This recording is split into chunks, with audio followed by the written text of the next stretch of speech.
things too. So it's just a few different ways to build those relationships, I would say. If you can see the trend, a lot of this is building relationships. I'm sure I'm probably beating a horse to death, but it's something that works so well. So I just want to make sure that you guys get all the good stuff that I can think of as far as those things. So in the 10 years that I've been doing this, these have been the top things that I feel have been the most successful so far. And as we find any other different ways to generate leads, of course, we'll definitely share that with you as well. And if you guys think of anything, or maybe you come across another golden nugget that we don't know about, definitely let us know, because we're a team and we always enjoy helping each other out. So I'm confident that even if you just did 2 of these or 3 of these, I mean, it's important to have a few different legs in the way that you're generating business, because let's say you do ads on Craigslist and that's the only thing that you do and you're relying on that, it's doing great. One day someone gets mad and they flag all of your ads, then you're down for the count and you're like, well crap, now what do? I literally was relying on one source of leads and now that's not there anymore, so now I have to regain some traction and go out and do other things. So with that being said, it's important to have a few different legs and keep it in being consistent with those things, so that way you always have a consistent flow of leads, whether it's from referrals or your online advertising. It all just kind of works together, and that's probably the biggest thing as far as having the longevity of a real estate career is lead generating. I'm sure you probably hear that all the time, but these are some different ways that we found to be successful, and all are free. So I think that you should be able to find something from this list that fits your style and what you want to do. Perfect. Now the fun meat and potatoes that we'll go over is going to be the marketing of the property. So I want to kind of dig into that. And we'll go over how to do that, and then Miss Cindy also is going to kind of go over some of the ideas that we have up here that she's created for some pop-by ideas to give you guys an idea of what to do if you guys haven't thought about really what to bring to the properties when you're marketing to them. Let's see, so I'll just make sure we have everything here.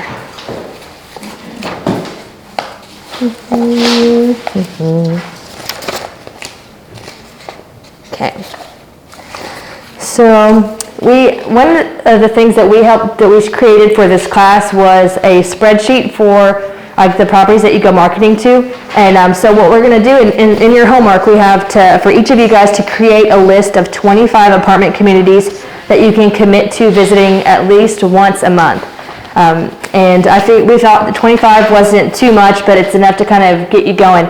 So what I will need you guys to do before our next class is create that list. And if you need help thinking of which properties to add to your area or to your list, let me know and I can kind of help you do that.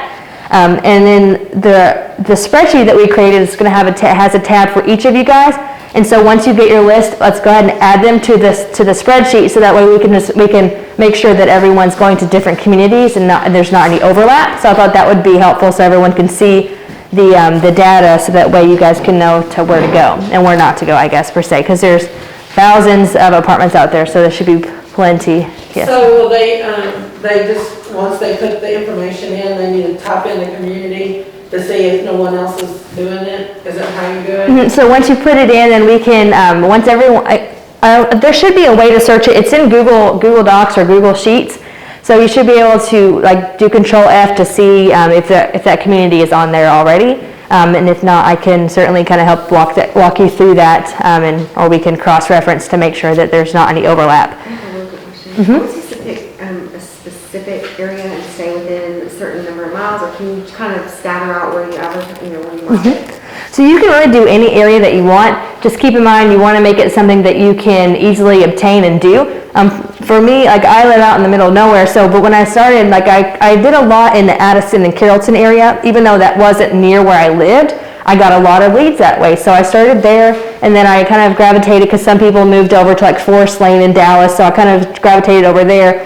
And then since I'm close to the McKinney area, I did a lot in Collin County, so I'm kind of spread out and so you can really pick if there's any areas that you like, or if you just want to stick close to your house and then work from there. There's no wrong way to do it.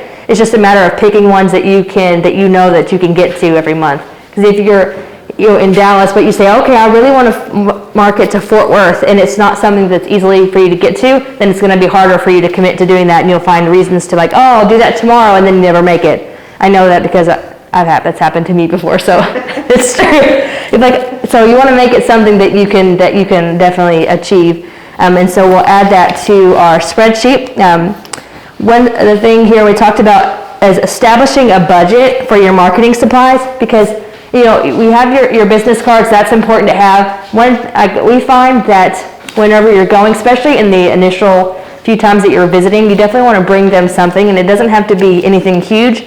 But we have once Miss Cindy goes over how to put these together, we have in your sheets here I printed out like an actual price for this, so that way you can see a breakdown of all the supplies that you would need for these specific items and what the cost would be to have 25 of them. So that way you can see how much that costs, and it's about $54, I think, for all the supplies for 25 pot buys. So I think that's not too bad, and you can have them ready to go and pass them out to the communities. And so we'll go over the pot buys.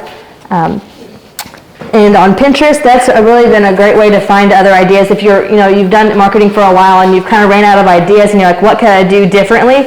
You can always check on pot buys on Pinterest, and if you look under real estate pot buys, there's hundreds of ideas there too. So there's at least just kind of a few to get you guys started on what you could do for these months while we're doing the 90-day boot camp. And it kind of just gives you like a roadmap on what to do instead of having to think of all the different things to do and then end up not doing them. So we went over, of course, the importance of creating the relationships, and we talked about creating your email list. What you could do is you could open up in your email, you can actually, like, if you compose an email and you do BCC, you can add them all like onto that email, and then and every week you can just click reply, and you can send them, or you can actually set it to, you can schedule emails to go out as well with your Core One email, so you can either do it manually or you can schedule them to go out automatically for you guys. So whichever is more convenient for you, that way anything that helps you have to remember less things, then that makes it better, because then you know that they're going to go out, and then all you have to do is really respond to the people as they're replying back to you guys.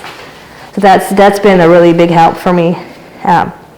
The consistency part of it, again, very important. If you go one time, maybe 2 times, and you're like, I haven't got a single referral, it might take that 3rd time for them to be like, oh wow, I think I do like this lady, and I see that they're serious and they're going to keep coming back, and so that's the most important part of the marketing aspect of it, is just making sure that you're consistent with it. Give it time. I'd say by the end of the 90 days, you should absolutely start seeing referrals come in. I would say pretty heavily, just because the fact that you went out to visit them, you're checking in with them every week, and also whenever you visit them, is one thing that we like to do is we send them like a thank you card afterwards, and you can use the same database for the VIP program it has a whole library of cards, so you can do thank you cards, create your own, whatever you like to do. That is just another thing that you can do kind of on top of visiting them and emailing them, is sending them a little thank you card after that as well, just so that you keep touching them, and they can see your face, they'll have you through email, and then they'll have you in their mailbox. So it's just great ways to build that brand recognition and then get familiar with you.